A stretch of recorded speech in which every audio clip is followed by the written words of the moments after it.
참 은혜로운 찬양이 아닐 수가 없습니다. 제가 들어보니까 이런 가사가 있네요. 나의 약함이 주님 앞에 드러날 때 주님의 능력으로 강하게 되리. 또 나의 약함이 빛나게 되리 주님의 능력으로. 참 우리는 부족한 사람들입니다. 하지만 주님의 은혜로 강하게 되고 빛나게 되는 그런 사람들인 것 같습니다. 오늘부터 잠언의 말씀을 함께 보도록 할 건데요. 제가 시작 전에 여러분에게 질문을 하나 하려고 합니다. 여러분은 지혜로운 사람들입니까? 네, 웃으시는데요. 그렇다고 대답하기에는 참 쉽게 대답하기 어려운 그런 질문이 아닐 수가 없습니다.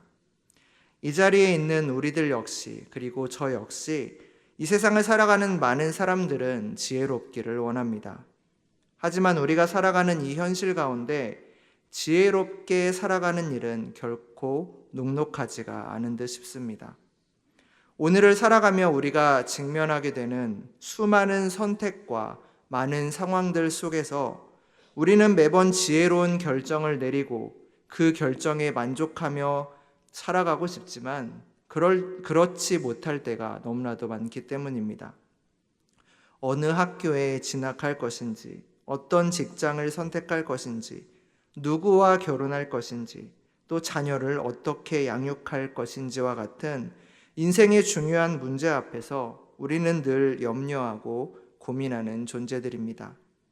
재정을 어떻게 효과적으로 사용해야 할지, 건강을 위하여 어떤 선택을 해야 할지, 어떤 삶의 목적을 세우고 이루어가야 할지에 대한 결정 역시도 마찬가지입니다.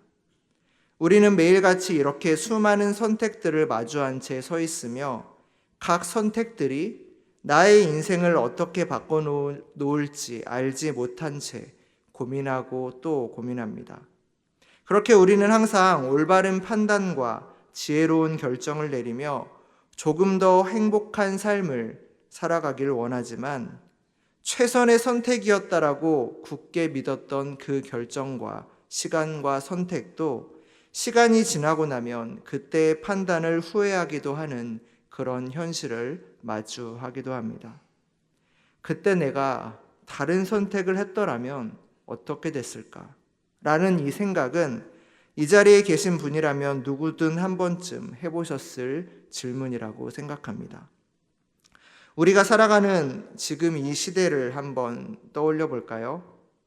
오늘날 우리는 그 어느 때보다도 많은 정보들을 쉽게 접할 수 있는 시대에 살고 있습니다. 인터넷을 열면, 핸드폰을 열면 단 몇 초만 해도 세상의 수많은 지식들, 그리고 내가 원하는 지식들이 내 손안에 들어오기도 하고, 또 수많은 전문가들의 조언과 유명한 인생 명언들을 너무도 쉽게 만날 수가 있습니다. 그러나 정보가 넘쳐나는 오늘을 살아가면서도 사람들은 여전히 혼란해하고 불안해합니다. 무엇이 정답일지 알 수 없어 고민하죠. 세상의 수많은 정보와 지식, 그리고 많은 이들의 조언들과 명언들도 지금 내 앞에 찾아온 이 상황에서의 최선의 선택이 무엇인지를 명확하게 나에게 알려주지 못합니다. 아무리 많은 지식을 가진다 해도 성경이 말하는 참된 지혜는 쉽게 얻을 수 없어 보입니다. 세상은 우리에게 말합니다. 성공을 하기 위해 지혜를 가져야 한다라고 말이지요. 그렇다면 세상이 말하는 지혜란 무엇일까요? 세상이 말하는 지혜는 주로 부와 명예, 그리고 어떻게 하면 남들보다 잘 살 수 있는지에 대한 지식과 노하우, 그리고 능력을 의미합니다. 데니얼 카너먼이라는 심리학자가 있는데요. 그는 성공적인 지혜라는 이 단어를 이야기하면서 사람들이 개인적인 목표를 달성하고 또 사회적으로 성공하는 데 필요한 창의적이고 실용적인 이 지혜를 성공적인 지혜다라고 이야기하고 있습니다. 즉, 지혜를 성공과 연결시켰습니다. 즉 세상이 말하는 지혜라는 것은 세상의 성공이라는 공식으로 귀결되는 것이지요. 즉 성공한 사람, 잘 사는 사람, 부유한 사람, 높은 지위를 가진 사람을 세상은 지혜롭다라고 이야기하는 것입니다. 이처럼 많은 사람들은 남들보다 더 나은 삶을 위해 좋은 직장을 얻고 또한 안정적인 월급을 받으며 좋은 학교에 진학하는 것을 지혜로운 삶의 기준이라고 이야기합니다. 내가 가진 집이 높은 가격에 팔려 차익을 남기는 선택을 했을 때 사람들은 그 사람의 선택이 참 안목 있다, 지혜로운 결정이었다라고 이야기하는 것이지요. 여기에서 중요한 질문을 하나 드리겠습니다. 세상의 성공이라는 이 결론으로 귀결되는 이러한 세상의 지혜들이 과연 참 지혜일까요? 그리고 그게 아니라면 우리가 추구해야 할 진정한 지혜, 참된 지혜는 무엇일까요? 이 질문을 가지고 오늘 말씀을 함께 이야기해 보도록 하겠습니다. 여러분, 앞에서도 말했듯이 세상이 말하는 지혜는 성공과 부 그리고 명예를 이야기합니다. 그러나 성경이 말하는 참된 지혜는 그와는 다릅니다.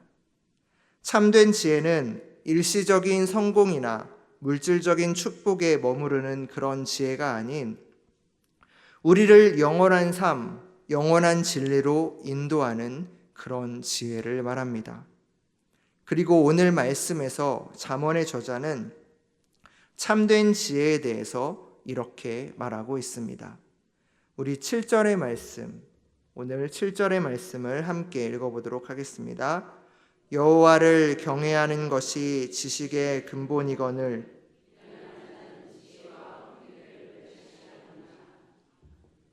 아멘. 여러분 믿으십니까? 아멘. 오늘 말씀을 함께 보니 삶의 지혜 그리고 참 지혜라는 것은 결국 하나님을 경외하는 데서 시작한다라고 성경은 이야기하고 있습니다. 그리고 이후의 말씀에서는 하지만 미련한 자는 이런 지혜와 훈계를 멸시한다라고 함께 이야기하고 있습니다. 그렇다면 참 지혜가 여호와를 경외하는 것이라면 여호와를 경외한다라는 이 말의 뜻은 무엇일까요? 경외가 무슨 뜻이죠? 네. 경외라는 뜻을 사전에서 찾아보면 사전적 의미는 공경하면서 두려워한다라는 뜻을 가진 단어입니다. 즉 공경하면서 두려워한다라는 말이 경외입니다. 이 단어는 주로 위대하거나 또한 존엄한 존재 혹은 권위 있는 사람이나 어떤 신에 대한 존경과 두려움을 동시에 느낄 때 사용되는 단어입니다. 단순히 무서워하는 것은 두려움인데요. 존경심을 바탕으로 하는 두려움이라는 것이 이 경외라는 단어의 핵심입니다. 성경에서는 이렇게 하나님을 경외한다라는 표현이 종종 등장하는데요. 이는 하나님을 존경하고 그분의 권위와 거룩함을 인정하며 그 앞에서 겸손한 태도를 취하라는 것을 말하는 것입니다. 우리가 존경할 만한 대상, 그래서 두려워할 만한 대상이 그 앞에 있다면 우리는 당연히 겸손해질 수밖에 없습니다. 여러분은 하나님 앞에 겸손하십니까? 구약 성경에서 이 여호와 경외라는 단어는 대략 37회 정도 사용되었다고 합니다. 직접적인 언급을 떠나서도 수많은 곳에서 이 여호와를 두려워하고 공경한다라는 뜻이 많이 나타났습니다. 각 상황에 따라 조금씩 그 경외라는 표현은 다른 의미로 조금씩 다른 의미로 사용되었지만 그 경외라는 단어의 핵심은 하나님을 인정하고 하나님의 권위를 인정하며 그분의 뜻에 겸손하게 순종하라는 의미를 담고 있습니다. 이 여호와 경외의 가장 중요한 키워드는 바로 순종이겠습니다. 뭐라고요? 순종. 당연하죠. 두려운 존재, 우리가 공경해야 할 지엄한 존재 앞에 우리는 너무나도 작고 연약하여 겸손하여질 수밖에 없고, 그 존재가 하는 말을 우리는 그저 겸손한 마음으로 순종할 수밖에 없는 것입니다.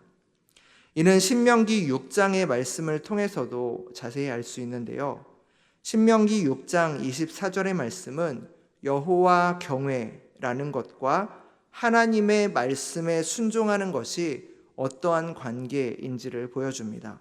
제가 신명기 6장 24절의 말씀을 한번 읽어보도록 하겠습니다. 색칠된 부분을 한번 보시고 같이 따라서 읽어주시면 감사하겠습니다. 여호와께서 우리에게 이 모든 규례를 지키라 명령하였으니 이는 우리가 우리 하나님 여호와를 경외하여 항상 복을 누리게 하기 위하심이며 또 여호와께서 우리를 오늘과 같이 살게 하려 하심이라. 아멘.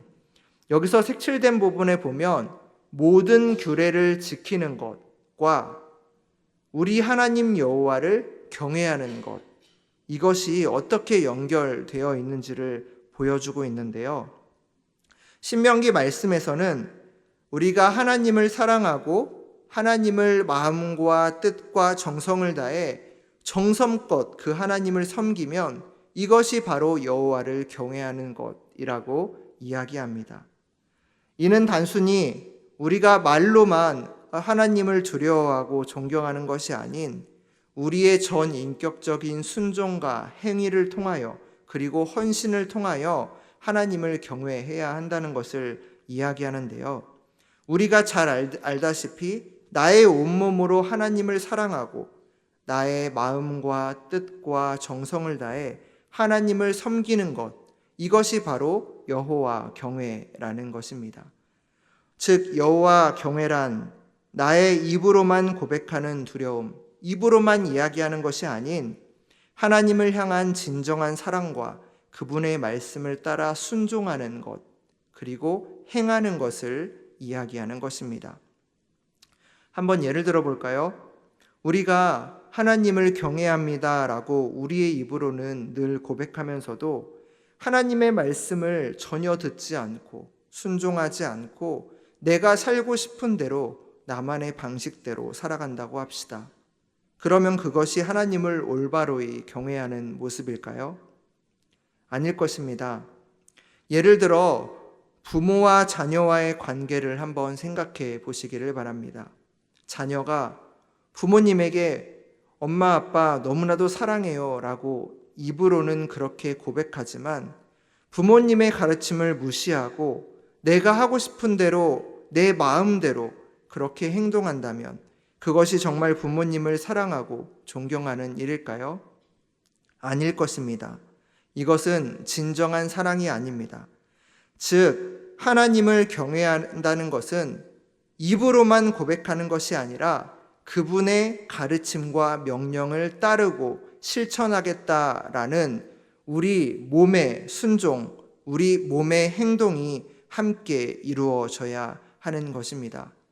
나 하나님 경외해요 라고 하면서 예배 시간에 예배를 드리지 않고 나 하나님을 경외해요 라고 이야기하면서 하나님께 기도하지 않고 나 하나님을 경외해요 라고 말하면서 다른 이웃을 사랑하지 않고 미워하고 그들을 욕한다면 이것은 여호와 경외하는 것이 아니겠습니다. 그리고 이 순종은 하나님께서 우리에게 주신 성경 말씀을 잘 지키며 살아가는 실천적인 삶의 변화를 요구하는 일입니다. 방금 우리가 함께 읽은 신명기 6장 24절의 후반부에는 이런 말씀이 나옵니다. 우리가 여호와 하나님을 경외하며 살아갈 때 하나님의 말씀을 따라 살 때 복을 누리게 된다. 그리고 주님께서 언제나 우리를 오늘처럼 우리가 잘 살 수 있도록 도와주신다라는 것입니다. 즉 우리가 하나님을 존경하고 하나님을 경외하고 하나님의 말씀을 따라 살 때 하나님께서는 우리의 삶을 좋은 방향으로 이끌어 가시며 복을 주신다라는 약속을 우리에게 하는 것입니다. 여러분, 우리가 여호와 하나님을 경외할 때 단지 물질적인 축복만을 얻는 것이 아닌 하나님과 관계가 더욱더 가까워지며 또한 영적인 풍성함을 누릴 수 있다라고 성경은 우리에게 약속하는 것입니다. 즉, 하나님을 경외하며 하나님의 말씀에 순종하며 사는 삶은 우리에게 참된 기쁨 그리고 안식을 준다는 말이겠습니다. 네, 지금까지 했던 이야기를 요약해보면 하나님을 경외하는 것은 입으로만 해서는 안 된다. 행동으로 보여야 되고 하나님의 말씀에 순종하며 지켜야 하는 것을 포함한다 였습니다. 즉, 여호와를 경외하는 것은 단순한 우리의 입술의 고백도 그리고 어떤 습관적인 종교적 행위도 아닙니다. 우리의 삶 전체를 하나님께 바치는 헌신과 순종이 함께 어우러지는 행위이겠습니다. 이렇게 우리는 하나님의 말씀을 차근차근 지켜나가는 실천과 행동 속에서 하나님의 참된 지혜를 배울 수가 있는 것입니다. 제가 시작할 때 지혜에 대한 이야기를 하면서 이 지혜는, 참된 지혜는 하나님을 경외하는 것이다 라고 이야기를 했는데요. 그렇습니다, 여러분. 이런 지혜는, 참된 지혜는 내 안에서 내 힘으로 만들어지는 것이 아닙니다. 참된 지혜는 배워서 얻는 지혜입니다. 그런데 여러분, 우리가 배울 때 어떻게 하죠? 교만한 마음으로, 내가 다 안다라는 마음으로 다른 사람에게 배울 수 있을까요? 우리가 무엇인가를 다른 사람에게 배울 때에는 겸손한 마음으로 배워야 합니다. 즉, 이 참된 지혜가 배워서 얻는 것이라면 우리는 겸손해야 하는 것이죠. 겸손이 지혜가 무엇인지, 그리고 지혜로운 말이 무엇인지 듣기 위해 매일매일 노력해야 하겠습니다. 너무 나의 이야기만 하기보다는, 나의 말을 늘어놓기보다는 먼저 조용히 듣는 그런 겸손이 필요한 것이지요. 그리고 우리가 함께 이따가 함께 볼 잠언 2장 4절의 말씀에 지혜자는 또 이렇게 말합니다. 너희는 은을 구하는 것 같이 지혜를 구하고 감추어진 보배를 찾는 것 같이 그것을 찾아라 라고 이야기합니다. 지혜를 얻기 위해 겸손한 마음으로 노력하고 수고하는 자, 결국 여호와 경외하는 것을 깨닫게 된다라고 이야기하는 것이죠. 간절한 마음으로 찾으라는 것입니다. 그리고 성경은 이렇게 얘기를 하는데요. 지혜를 열심히 구했는데 여호와 경외하는 것을 깨달았다라고 성경은 우리에게 말합니다. 결국 지혜와 여호와를 경외하는 것은 어떤 연결점이 있다는 것을 우리에게 말해줍니다. 그리고 이 말을 다시 풀어 이야기하면 우리에게 지혜를 주시는 분이 바로 여호와 하나님이시라는 그런 말씀입니다. 여러분, 우리에게 참된 지혜를 주시는 분이 여호와 하나님이시라는 것을 믿으십니까? 아멘.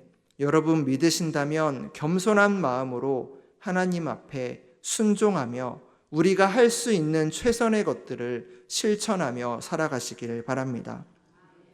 이어지는 1장의 말씀에 보면 악한 자가 등장하고 음녀가 등장합니다. 그런데 하나님께서는 이렇게 말합니다. 이 참된 지혜가 이런 모든 악으로부터 너희를 지켜줄 것이고 너희를 건져줄 것이다 라고 이야기합니다. 우리가 이들에게 미혹되지 않고 공의와 정의로운 길, 정직한 길, 선한 길을 갈 수 있도록 이 지혜는 우리의 삶을 돕는다라고 이야기하는 것입니다. 말씀을 마치려고 합니다. 우리가 살아가는 오늘은 참 험합니다. 우리의 힘과 능력으로는 이 세상의 험난함을 이겨내기 벅찰 때가 너무나도 많습니다. 그렇게 우리는 매일을 살면서 겸손한 마음으로 하나님께서 주시는 지혜를 구해야 합니다. 하나님의 지혜는 우리가 어떤 길로 가야 하는지, 또한 무엇을 조심해야 하는지 우리의 삶을 선한 길로 인도해 줄 것이기 때문입니다. 사람들은 이 땅에서 건강, 돈, 명예가 중요하다라고 이야기하지만 우리 삶에 가장 필요한 것은 하나님이 주시는 참된 지혜임을 잊지 마시길 바랍니다. 그리고 그 지혜는 우리가 하나님을 경외할 때, 그리고 하나님의 말씀을 우리의 삶 속에서 지켜내려 몸부림치며 우리가 행동할 때 우리에게 주어진다는 것을 잊지 마십시오. 그 지혜는 단순히 똑똑해지거나 세상에서 성공하여 남들 위에 우뚝 서기 위한 그런 지식이 아닙니다. 그 지혜는 세상의 악한 것들로부터 우리의 삶을 바르게 지켜주고, 또한 우리가 하나님 앞에 부끄럽지 않게 살도록 인도해주며 우리를 하나님 앞에 더 가까이 나아가게 해줌과 동시에 주님 안에서 참된 평안과 기쁨을 주는 지혜입니다. 그러므로 여러분, 더 이상 세상의 성공이나 물질적인 축복에 매달리는 것이 아닌 하나님께서 주시는 지혜를 구하며 매일을 살아가시길 바랍니다. 잊지 마십시오. 지혜의 근본은 여호와를 경외하는 것입니다. 우리가 이 세상에서 수많은 선택과 고민을 마주하게 될 때, 어떤 선택을 해야 할지 알지 못할 때, 그때에 하나님의 말씀에 순종함으로 하나님께서 주시는 지혜를 구하시길 기도합니다. 우리가 내려야 할 수많은 결정들은 우리의 인생을 이리저리 좌지우지할 수 있지만 하나님을 경외하며 하나님 주시는 지혜로 그것을 결정할 때 우리는 어떤 결정 속에서도 우리의 삶을 선한 길로 바르게 인도하시는 하나님을 경험하며 평안할 수 있습니다. 제가 예전에 어떤 선택 앞에 정말 많은 고민을 했을 때가 있는데요. 결국 돌아보니 그때의 선택이 참 어리석은 선택이었다라는 생각이 어느 정도 시간이 흐른 후에 들었습니다. 하지만 우리는 연약하기에 항상 좋은 선택을, 그리고 바른 선택을 하면서 살아갈 수 없는 사람들이지만 하나님께서 주시는 지혜로 우리가 어떤 선택을 하고 또한 하나님을 신뢰함으로 한 발 한 발 걸어갈 때 하나님께서는 우리의 어리석은 선택조차 가장 좋은 선한 방법으로 우리의 길을 이끄시는 분이십니다. 그 하나님을 신뢰하며 살아가시는 모두가 되시기를 기도합니다. 그럼 지금부터 다 함께 잠언 1장과 2장의 말씀을 함께 보도록 하겠습니다.